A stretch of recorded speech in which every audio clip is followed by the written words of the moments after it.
Euro USD analysis today. Hello friends and welcome to your channel TubeCore. In this video we'll talk about euro against dollar. So before we start the video, if you're new to the channel, then make sure you subscribe, like and share. Right now these buttons are for you. Subscribe, like and share. It's free. Okay.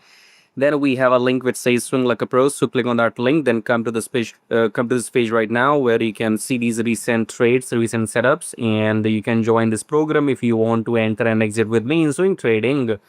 If you want to consult with me, you want to talk to me one-to-one, you can book consultation and then go and join free Telegram. So coming back to the chart, starting new top-down approach with weekly time frame. Weekly, we are above the EMA. Yes, we are, but we are making new lows.